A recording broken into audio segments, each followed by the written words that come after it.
GDC, or the Game Developers Conference, is this thing that a lot of normal people who care about video games probably don't know about, right? Would you say? Oh yeah. Why would you?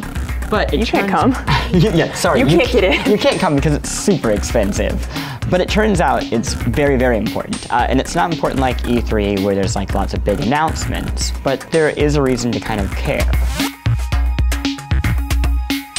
What would you say GDC is on like the most top level? It's a bunch of lectures, it's panels, it's developers gathering to talk about games, how they're made, what people want to do with their games. GDC itself has been around for a very long time. GDC is actually older than me, which is like a fun trivia fact. I know, right? I'm so young. Just to make you feel old for a second. Thank you. Yeah, so GDC got its start in 42. Oh, plant, I'm sorry. I'm dying. So anyway, away from Plant's inevitable death.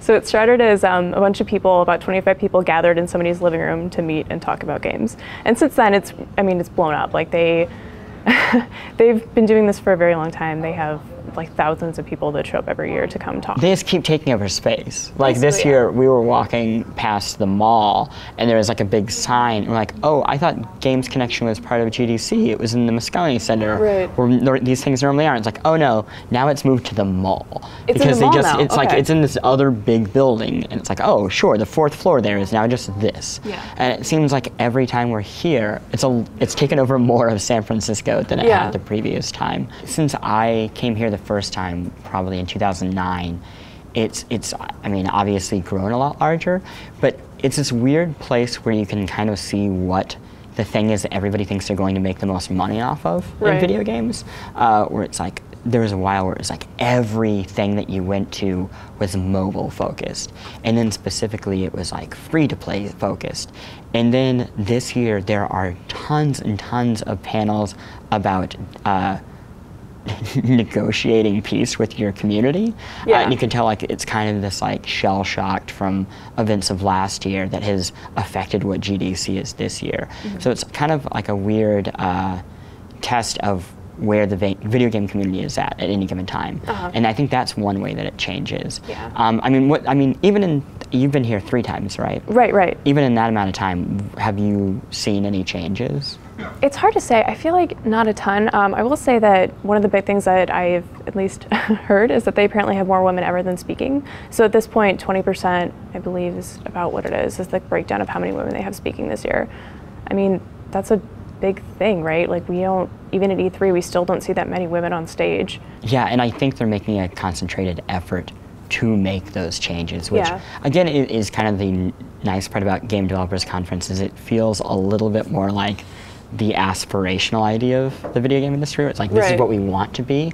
And when there are years where I've been where that was a little depressing, because it felt like there was so many negative things happening that I couldn't imagine that being an aspirational goal. But this year, and I'm hoping, and last year, felt like they were kind of finding their footing and realizing that this needs to be a much more inclusive space.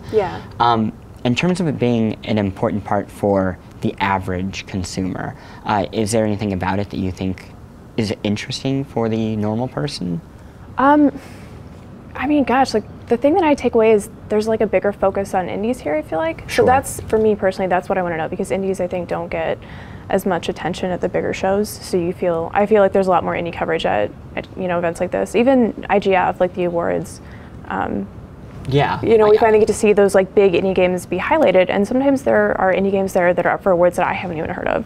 So I feel like it's a good chance to like really dip your toe into that. Yeah, I think there's the IGF Awards and basically the GDC Awards, the Game Developer Choice Awards, and I think both of those feel more useful for the consumer. The person who's going out and buying games than probably any of the other award shows. While I enjoy other award shows, they feel very closely connected to the companies that they're giving games to. While this feels more like, oh, these are the games that people who actually make games are paying attention to, which is like an interesting way of looking at the platform. And it's closer to a lot of the awards that are given out in Hollywood. It's a great place for us as the press who want to report for our readers what's actually going on in the industry, because it is this place where you actually get to talk to the people who make the games. You're not talking to just the publicist or the marketing team, or just being sent a demo in the mail. You're actually talking to the people who are making these games and getting an idea of like what it's like to make them and what it's like to work in this industry. And I think that is maybe the most valuable thing about covering this place. Is I think the stories that you see across the year are influenced by the conversations that are had here, where we get an idea of what it's actually like to make games.